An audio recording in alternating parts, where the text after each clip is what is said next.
So I'm just going to take this quick introduction of Jim Clemmer. There's so much to say about Jim. Jim has become a very good friend of Leadership Waterloo Region, and I look at him as a coach and mentor for many of the things I've gone through in the last couple of years. He's inspirational. He inspires action, really practical approach to leadership. He's world-renowned author, keynote speaker, coach, consultant, strategist, and just able to deliver the messaging in a way that we're able to absorb it and use it in our day-to-day practicalities. So I will not say any more, and I'll turn it over to you, Jim. Thank you so much. Wow, after that introduction, I'm even interested in what I have to say. Yeah, I hope I can come anywhere close to meeting some of those kinds of objectives. Certainly happy to do what I can to help the helpers here today and talk further about leadership and kind of remind ourselves of some basic principles during these challenging times. So leading in turbulent times and dealing with change, well, we're certainly dealing with a lot of change right now. And as I was putting some thoughts together for this presentation, I came across this quote, which I thought was very appropriate, that there are things we can learn certainly when we're calm and leading in calm times, and some we learn in storm. Actually, there's an old Greek philosopher centuries ago said that anybody can sail the ship when the sea is calm. It's when things get really stormy and difficult. And so kind of looking back at, of course, this isn't the first major catastrophe that humankind has gone through in many, many years as we look back over the centuries. And there's been a fair bit of study of hardiness, resilience, which I'm going to be talking a little bit about. This is one of numerous studies that have looked at the sort of choices or options or directions we can take when we're faced with particular adversity. This study was published a number of years ago. I think it was about 15 or 20 years ago. And it had looked back at people who had all gone through major catastrophic events. Some of them to do with war, natural disasters, the Holocaust survivors were in here. There was a number of different people in here. And they looked at those, they were now looking 15 or 20 years after those events, where were they now? And what they found was that a small group of people, think of the bell curve here, part of the bell curve saw this as an event that really made them stronger, appreciate life more. It ultimately was a real affirming or building activity for them. There was a number at the middle part of the bell curve was more around the kind of day-to-day, some days are good, some days are bad, kind of wavering back and forth. And others were permanently dispirited by the event, which is, of course, is very tragic, and things like PTSD and other sorts of lingering, very negative effects. And so we're going to talk today a little bit about what we're learning with all the different research around on how to try to stay more in steps 1 and 2 and try to avoid as much as we can step 3 for ourselves and obviously for others that we're leading. So as was posted on the website, we're going to be taking a look at these 3 sort of choices, whether lead, follow, or wallow. And we're going to hit a couple of themes around leadership being the role or the behaviors we have, not just the role we're in, it's our action, not our position. I'm going to talk a little bit about the trap of the 3 Ps, and I'll explain that. We don't want to be peeing ourselves. And we'll talk a bit as well about resilience. What research has shown are some of the keys to bouncing back from big setbacks like we're having right now, and how we can go from being very despondent, upset about all of this to making it more of a post-traumatic growth experience. We'll talk a little bit about that. And of course, that means choosing our frameworks. And I'm going to draw quite a bit on this newer field of positive psychology. I'm going to talk a bit about the work of Martin Seligman and the University of Pennsylvania and others. There's a tremendous amount of excellent work going on there. I've been part of the Canadian Positive Psychology Association for about 5 years now. And so I'll talk a little bit about some of that work and what we're learning as well about shifting our perspectives, shifting our leadership, and how I think that's going to be leading to rewiring our world, rewiring leadership, rewiring lots of things in the coming months and years. So that's a quick look at where we're headed. Let's talk then about the whole position that leadership is what we do, not the role that we're in. So it's about how we influence, how we connect, how we change, how we deliver results, etc. So that's kind of the foundation point when I talk about leadership today. That's where I'm coming from with that sort of definition. All right, so let's step back a little bit. Before any of this took place, in fact, I wrote a little bit about this a few months ago, that Steve Stosny, in an article in Psychology Today entitled Headline Stress Disorder, was his article, and the subtitle was, "It Only Hurts When I Breathe." And in it, he was talking about, again, this is before any of this coronavirus issues hit, of how easy it is to get drawn into and totally stressed out by all the negativity. And the challenge today, of course, for all of us is how we pay attention to what's going on, how we stay informed, how we help the people we're leading stay informed, but at the same time not get overwhelmed by all of the catastrophic kinds of possibilities and disasters that may be upon us. So finding that balance, I think, is incredibly difficult.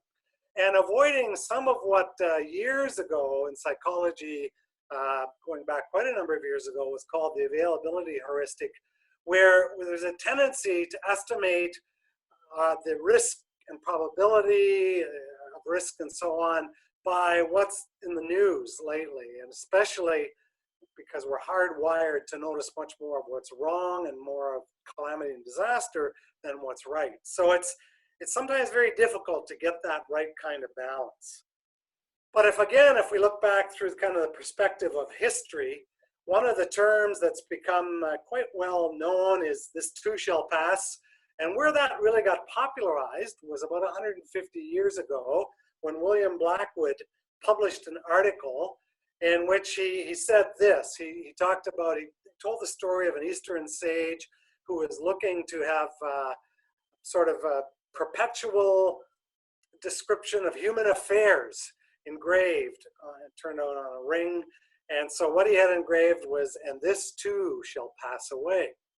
And of course, that goes in both directions. That goes for good times and that goes for bad times, that nothing is permanent. And the whole issue of impermanence, again, has been around for thousands of years. So at the time, he said, it's impossible to imagine a thought more truly and universally applicable to human affairs than that phrase. Well, of course, that's getting recycled again today. And sometimes it's a little difficult to recall or to remember that this too shall pass away. One of my very favorite authors on kind of long-term perspective is Steven Pinker at Harvard University, psychologist there, actually a Canadian, who's been living in the US and working at Harvard for many, many years. And this book, Enlightenment Now, he talks about how easy it is to become drawn in by disaster, calamity, despair springs eternal, which is a phrase of his that I love, and that for thousands of years now, lots of people have been forecasting doomsday and end of times and so forth. And again, the challenge is we don't want to discount the dangers that are around us today. There's clearly a lot of danger around us, and we clearly need to pay attention to what's going on and keep each other informed and not in any way pretend that there isn't a real crisis here, or that we don't have to take utmost care. But at the same time, we need to kind of come back and balance, and especially all of us in leadership roles need to be reminded of some timeless kinds of principles. So I think back to this classic book of Charles Dickens, and of course the famous opening line, "It was the best of times, it was the worst of times." But he goes on to talk further about the age of foolishness and wisdom and light and darkness and despair, nothing before us, everything before us.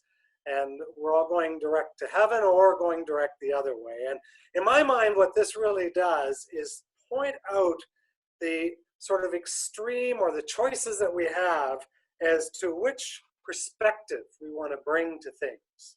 What we need to be careful of is that we don't fall into the trap. Well, I bumped into somebody years ago who I hadn't seen for a while, and when I bumped into him, I kind of remembered why I hadn't seen him for a while. And I said, "Hey, Phil, how's it going?" And he said, "Oh, same crap, different day." Well, how do you argue with that? It's easy to walk around with our crap glasses on and have a real difficulty absorbing positivity, or to focus strictly on everything that's wrong and to lose perspective. This is a classic optical illusion. You look at the two dots, they're actually exactly the same size. I've actually measured them, but they look quite different by how they're framed. And today, more than ever, what we look for and how we frame what's ahead of us is absolutely vital. You may have seen this optical illusion, or this little illustration of perspective. When you look at this phrase, what do we see here? Well, we can say that opportunity is nowhere, or opportunity is now here. Depends on what it is we're looking for. So, excuse me. Another, I think, a highly inspiring perspective, kind of historical perspective on choices that we have, comes from this classic book of Viktor Frankl, where he talks about his time in Nazi death camps in the Second World War. And he makes the observation that the one thing that can't be taken from us is our attitude and how we look at extremely difficult circumstances, that we can choose our own way. That what he saw were vast differences of people who survived those camps and kind of where they were coming from and what their perspective was varied a great deal. And so I'm going to be drawing on some of the work of Martin Seligman, and his work is really at the, I'm going to skip ahead here actually to one of his classic books. Martin Seligman's at the University of Pennsylvania. He's considered to be the father or the founder in many ways of positive psychology, which is a newer branch of cognitive psychology that has emerged over the last 20, 25, 30 years. This book, which came out in 2002, is considered to be a bit of the foundation book, although his earlier one called Learned Optimism is really the absolute foundation. But here he talks about the trap of the 3 Ps, how there's a tendency to take negative events and make them permanent, pervasive, and personal. Or if we boil that down even a little bit further, around explanatory style, and I'm going to reference some of the work at the University of Pennsylvania in a couple minutes and some of the resources that they have available for this. But explanatory style is where we take events that are permanent, universal, good events, and we see the goodness as universal, so that's a positive explanatory style, whereas a negative explanatory style is to see good events as temporary. Well, that was a fluke, that'll never happen. Boy, you got lucky there. And which is, of course, the whole practice really of despair. So what's our explanatory style? How are we explaining to ourselves and to others just what we're seeing and where we're at? Now, I'm a bit of a Star Wars fan, although I don't dress up and go to Star Wars conventions, but I love some of the little philosophical elements that are in Star Wars. Joseph Campbell is one of my favorite researchers around the whole notion of the hero's journey. As you may know, Lucas used a lot of his work and consultation in the development of Star Wars. And what's powerful to me about Star Wars is this idea of the dark side and the force. And of course, fear can lead towards the dark side.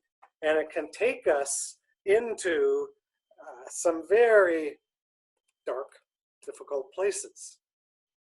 And so as we kind of look at resilience, so what is it then that makes for highly resilient people. And again, a lot of research, a lot of work has been done around resilience. Diane Couteau in an article in Harvard Business Review, I think it's an excellent article, encourage you to look it up, talks about how it's easy to fall into the sense of helplessness, hopelessness, which is what Seligman was just talking about, the trap of the 3 Ps. I used that 3 Ps example one time in a group. Someone said, oh, that reminds me. On the weekend, our grandson was over, 4-year-old grandson. He came running down in the morning. He said, Grandpa, somebody peed in my bed. So we talked a little bit about how easy it is sometimes to pee ourselves and not to recognize that to some extent we can do this to ourselves. So the resilient people, Diane is saying, are able to find some sort of meaning and looking for what can we learn, what can we develop further. And so in a more recent work of Seligman's, and I would highly recommend, of course I recommend almost any of his books, and in our follow-up links, I'll link you to a number of other things, resources of his. But in this book, he has an entire chapter dedicated to work that he and colleagues are doing around post-traumatic growth. So how we can take difficult times that can lead to PTSD and instead figure out how to lead to PTG, post-traumatic growth. Not easy, very difficult many times, requires oftentimes some real help, support, counseling, etc. But what's emerging from this work, and most of this research is heavily grounded in evidence, which is one of the appeals I have, what appeals to me about positive psychology, it's deeply evidence-based. And in that evidence, what has emerged is a formula called the PERMA formula. And the PERMA formula talks about 5 main elements, one being positive emotion. And there's a positivity ratio that has emerged here, which is roughly 5 to 1. 5 positive comments, thoughts, focus on strengths, etc., to 1 negative. It shows a little bit of how we're wired as human beings, that we pay 5 times more attention to negative things, or that it has a 5 times higher impact than positive. So we have to really counterbalance that. Engagement is around our level of connection, engagement, being in the zone, etc. Today, more than ever, relationships, Diane talked a little bit about this at the outset, absolutely critical today, supporting each other, helping each other, reaching out, looking for ways to bring meaning, purpose. Of course, the work many of you are doing is around helping to bring that deeper sense, helping to reach out, support others, and a sense of making progress, a sense of accomplishment, a sense of moving the needle in some ways. So what the research has shown is that the people who are most flourishing or most able to deal with traumatic events are using different points of this formula in different ways. I would encourage you, again, I'll include this in the follow-up links, encourage you to, if you Google Seligman PERMA model, as in quotation marks like that, you'll come across a lot of different resources that can help you with this. So let me talk a little bit about a framework or a model that we've been using for a long time that is the central part of the book, Growing at the Speed of Change, which you're welcome to download. And I think of it like a movie producer, where a movie producer frames each shot to convey emotions, a story, etc. And of course, we do that almost every minute of the day. We're framing how we're looking at things. And so if we look at the center of the, back to the bell curve idea, one is that we can be following. We can look to others, let's see what's going to happen, what should I be worried about this or not? And these days particularly, we need to really look to our healthcare experts and leaders to really get that kind of direction. The upside is being hopeful, the downside is being helpless and cynical. And being, I'm going to skip right over to how we then try to climb the stairs. We're fighting gravity here because our natural inclination is to slide further down, not to to look for what can I do to capitalize or turn around or change or deal with this situation and avoid sliding way down into the pit of despair, hopelessness, helplessness, the sense of wallowing, where we can spend way too much time in pity city and perhaps jump on the bitter bus, drive down helpless highway, past whining way, dead end drive, pessimism place, where there's no hope, there's no way, we may as well give up, why even bother? And of course, we need occasional visits to pity city. We need to vent. We need to give voice sometimes to our fears and our difficulties. And we need to help others do that, especially these days. And that's what's really difficult, I think, is to really look at getting that balance. Because what we're really talking about around all of this is thinking about our thinking. An old idea that's being rediscovered in many ways around research like positive psychology, but the old idea of mindfulness, of paying attention to our thinking, of looking at how am I currently framing this situation? Am I framing it from the perspective of hope, possibility, and what could be? Am I a little more in a neutral kind of territory and waiting to see what's going to happen? Or am I really in danger of sliding down into the dark side, sliding down into wallowing territory? Now, I don't expect you to, I don't want to spend a lot of time on this, but this is a chart that's trying to sort of distinguish and help us recognize, because step number one is to recognize our thinking. And that's where cognitive psychology and so much therapy today is focused on helping people tune into and recognize their thinking. And so that's step one. So often it's like describing water to a fish. When we live there, it's hard to recognize the emotions that we're living in and to see our own thinking. So to step back and to say, well, there's this range of reality, which can be at the pessimistic end or the optimistic end. And so where are we? Which glasses are we wearing? Are we wearing glasses of fear, of negativity, bad, or hopefulness, or possibility thinking? Are we seeing the worst? We're finding the best in people. There was a story of the little girl that was out riding in the car with her mother one day, and she said to her mommy, where are all the stupid jerks and idiots today? And her mother said, well, they only come out when your father's driving. It's funny how that sometimes works, how people bring out the best or the worst. So what are we looking for? What are we seeing? Because there's a whole lot of evidence to show that that's often what we get. So it starts with recognizing my own thinking.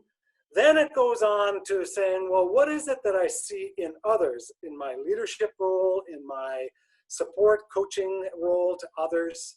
What am I focused on? Am I focused on what's wrong, what needs to be fixed, seeing the worst? And again, the difficult balancing act is we shouldn't ever be ignoring that, but it's, are we counterbalancing it with what's right, what's going well, how we bring out the best, how we pull and coach others. So it's about finding that right balance. And again, the research is showing 5-to-1 ratio. 5 times more focus on strengths, 5 times more focus on possibilities, but not totally ignoring by any means the negative side, and making sure that we're having good, open, honest conversations about the dangers and the problems and the issues.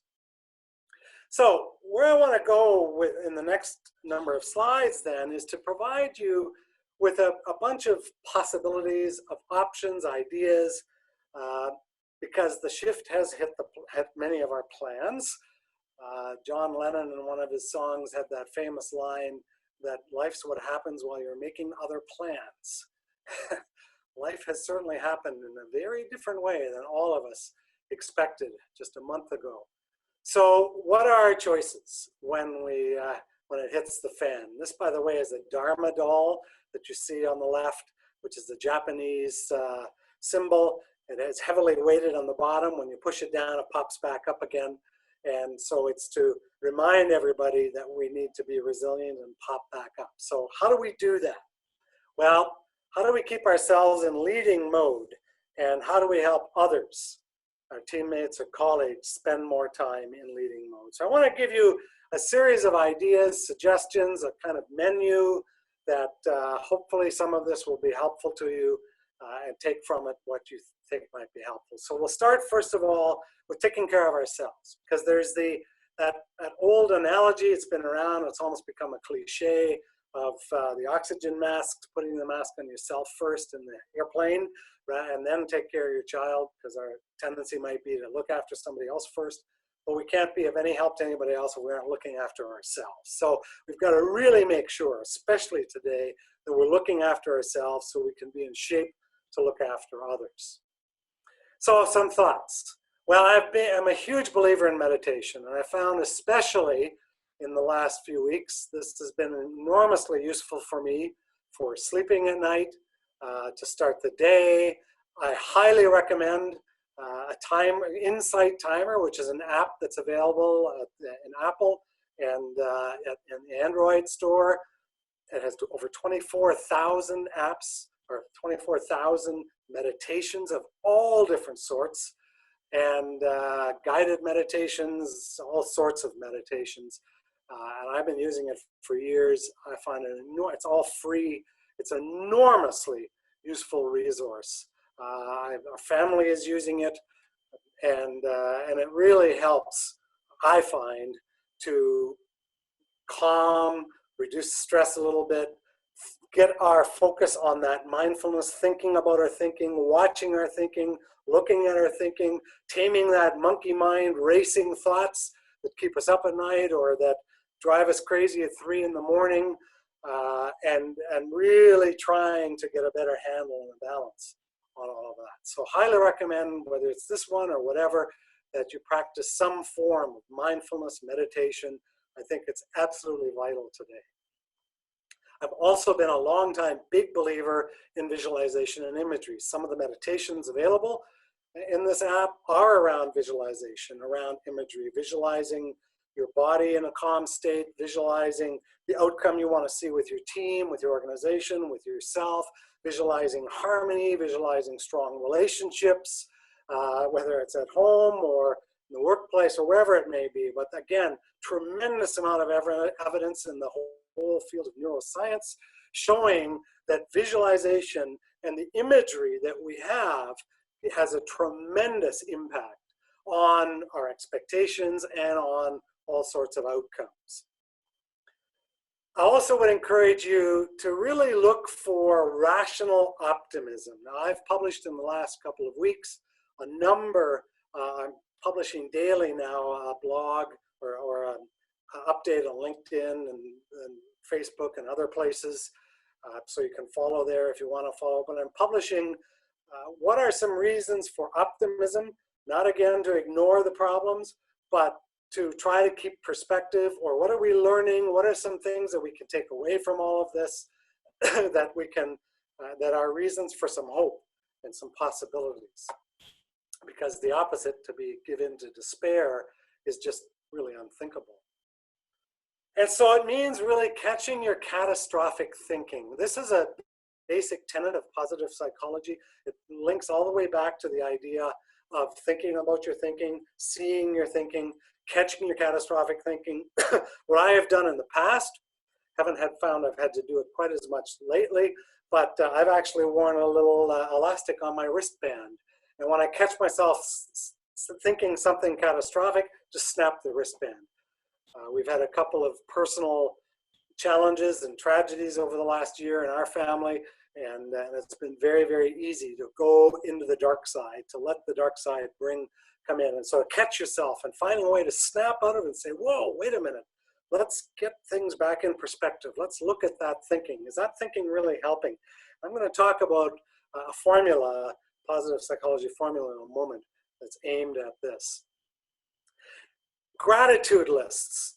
Been a long-time believer, a long-time follower of building and regularly reviewing all the things we have to be grateful for. And boy, these days, the leadership we have in our country, the healthcare system we have in our country, there's so many things that we have to be grateful for, and our support and family and community. We've got a long list of things to be grateful for, and we need to keep reviewing and keep remembering just what we do have and the positives that we have going for us. An exercise I found extremely useful. And we used to do this years ago when our kids were younger. They're all now off living on their own with their own families. And I know many of them are continuing to practice this around the dinner table. What are the 3 best things that happened today? Or when I go to sleep, it's become a ritual for me at nighttime when I'm laying in bed to think about, I usually have more than 3, usually come up with 6 or 8 or 10. But what are the best things out of the day? No matter how crappy the day's been, no matter how disastrous things have happened that day, what are still the best things that have come out of that day? How can I counterbalance with the force, that dark side? Assessing and leveraging strengths. There's an offshoot of the positive psychology movement called viacharacter.org. There's the website. The Via Character Strengths Institute is where you can take a free assessment of your strengths, and it will then give you from 1 to 24, because it has 24 character strengths that have been validated, I think now something like 8 million people. And so you can identify your 5 signature strengths. What are the 5 top things that you are strongest at? And the more you can play to those strengths, the more you can build on those strengths, the more you can live in that strength zone, the more effective you're going to be as a leader and as a person. Affirmations and auto-suggestions are also emerging as being a very key element, linking back in many ways to imagery, to visualization, but it's what we're telling ourselves day to day, what we're doing, how we're reinforcing either what's right or what's wrong. It really is another technique. I've used a lot of quotations over the years. I'm a big believer in quotations and inspiring kinds of sayings and so on, and I use those a lot of times in this way. Make sure you're taking care of your mind, your body, your spirit. Today, more than ever, it's important that we get good nutrition, that I think we do things like meditation, like some kind of exercise, whether it's running up and down the stairs in your house because you haven't got anything else, or running on the spot. I've seen some humorous videos of people putting on a slippery floor a bunch of soap and turning it into a treadmill with their hands on the counter. There's all kinds of different ways, just running on the spot, finding ways to look after ourselves. Excuse me. Today, I think it's incredibly important that we reach out and ask for help, whether that's counseling, and I know a number of you provide those kinds of counseling services, whether it's just reaching out. I found it really important to stay in touch, and the technology that's available, and there's one of the blessings today. We have such incredible technology available to keep us connected, keep us in touch, do the kinds of things like we're doing right now. We're having lots of video conferences with our grandkids and with our families and with our friends. We have a little group that used to get together every Thursday night at the local pub for a beer. We now each grab a beer and are connected up through WhatsApp video, and we sit there having a beer together, the 5 or 6 of us on our little app, so that we can still stay connected. So finding ways to keep those connections and build those connections, I think is very, very important.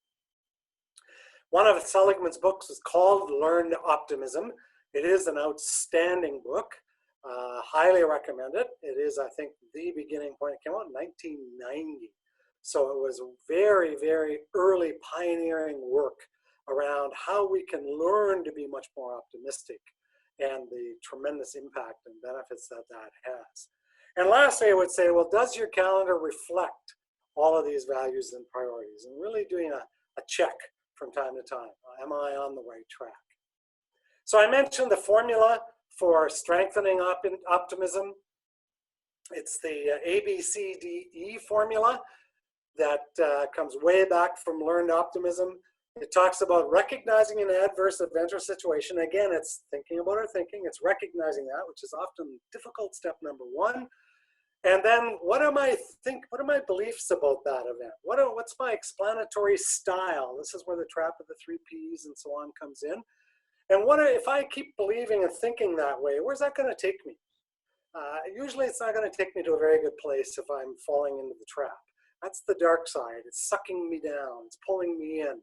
So how can I dispute or distract or use rational optimism or take a look at what I can do to snap myself out of that thinking, and how can I energize, again, maybe using visualization or different techniques to energize where I really want to get to. Again, I would recommend Googling. If you Google Seligman ABCDE model, you'll get lots of good suggestions, ideas for applying this formula. So let me go on to giving you some suggestions for helping others to stay in leading mode. So I would first of all say, let's make sure, Diane referred to this at the beginning, but that we review strengths and successes. We've done this before. How have we done this before? How can we tap into, we have in our DNA 1,000 generations of people dealing with crisis throughout history.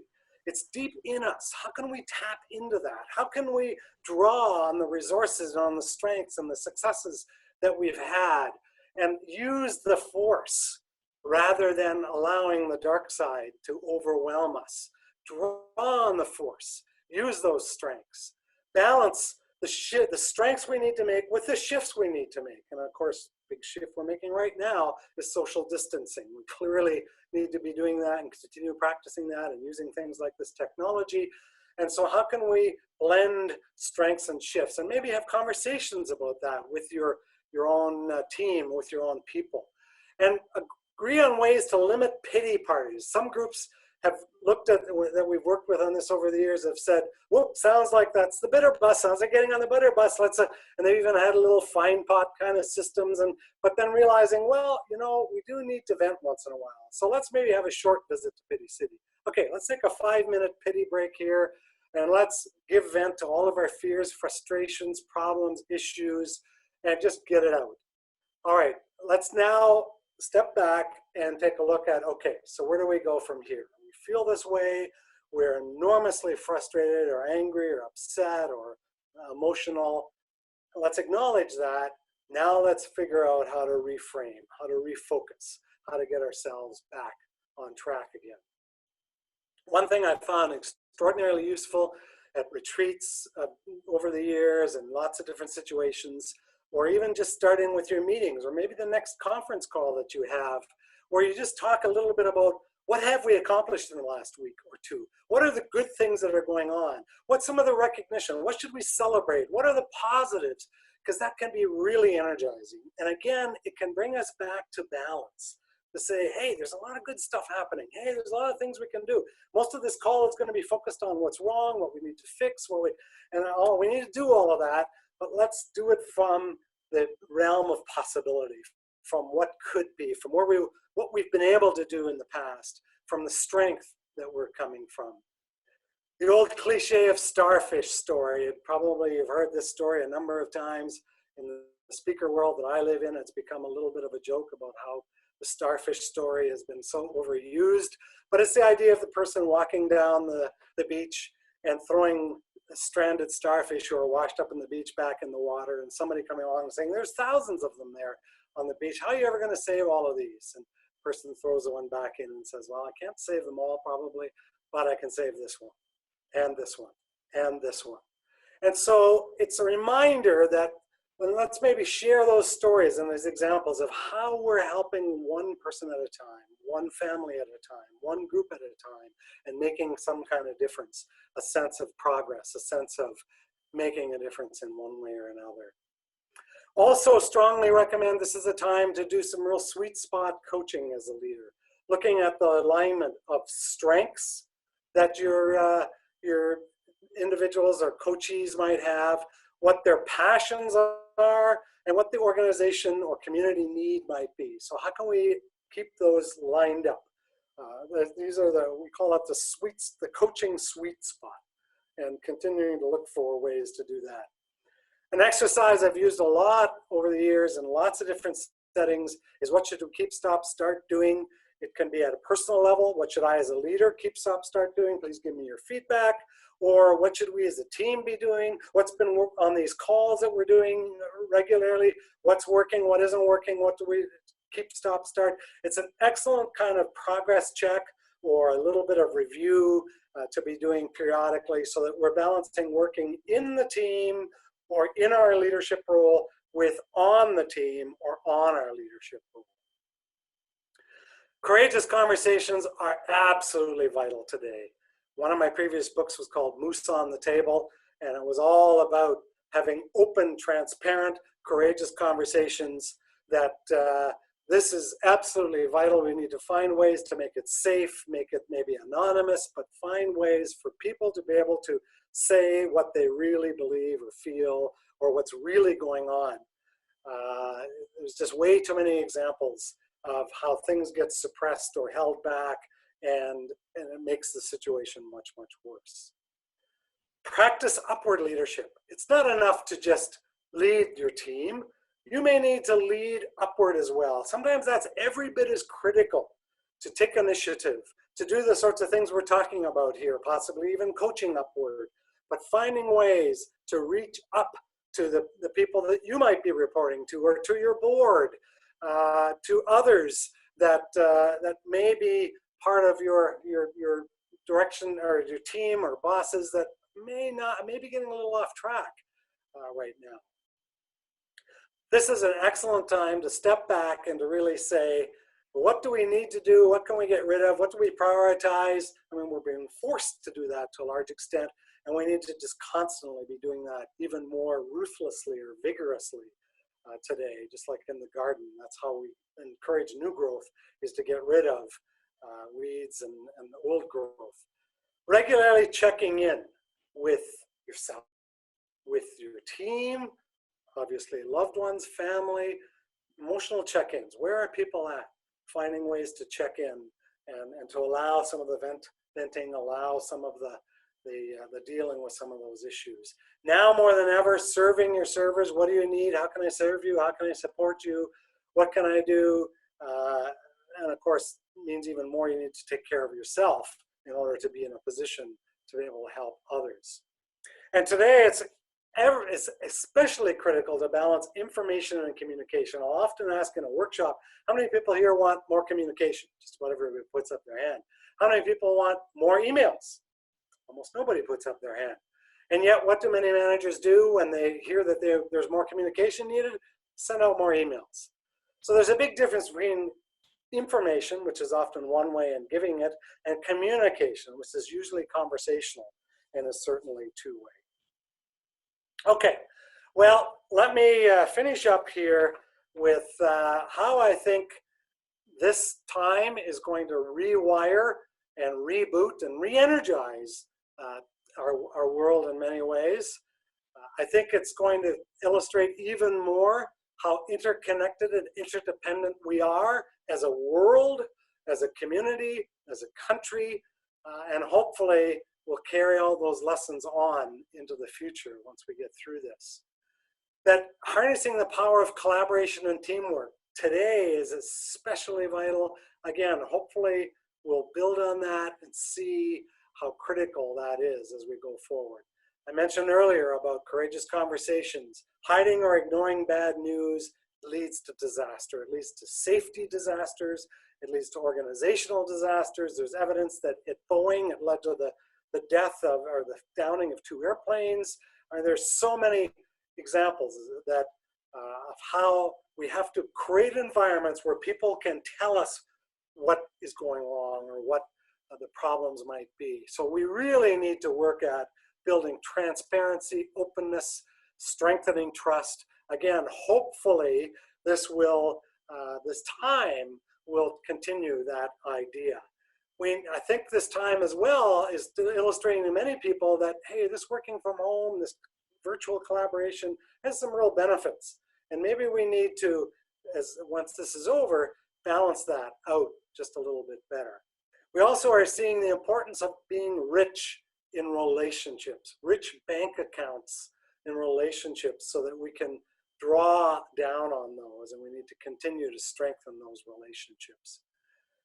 We see today how separating the vital few from the trivial many, when we look at meetings, emails, projects, tasks of all sorts, so often we get caught up in the tyranny of the urgent, the tyranny of the trivial, and today, of course, we're being forced to focus on what's really important. Hopefully we'll continue that on into the future. And so whether we're going to be victims of change or victors of change depends to a very large extent on our agility and our flexibility. Again, I sure hope that we can take that forward. Well, I said I love to take inspiration from quotes and ideas and other places. Over the years, I've drawn a bit of inspiration from Ella Wheeler Wilcox, who was a 19th century American poet and author. And so some of the language she uses is a little bit old-fashioned, but as I think about this theme of navigating and navigating change, I love this little poem of hers, where she talks about how one ship drives east and another drives west, with the same south winds that blow. 'Tis the set of the sails, and not the gales, that tell them the way to go. Like the winds of the sea are the winds of fate, as we voyage along through life. 'Tis the set of the soul that decides its goal, and not the calm or the strife. I think that's an excellent reminder for us that it's how we set the sail, it's how we as leaders respond to these incredibly stormy kinds of times, and the danger of mixing my metaphors, but coming back to this inspiration that I've drawn over the many years from Star Wars and the powerful hero's journey that Joseph Campbell helped Lucas with way back when. Yoda here talks about, for my ally is the Force, and a powerful ally it is. So I'm going to wish that the Force may be with you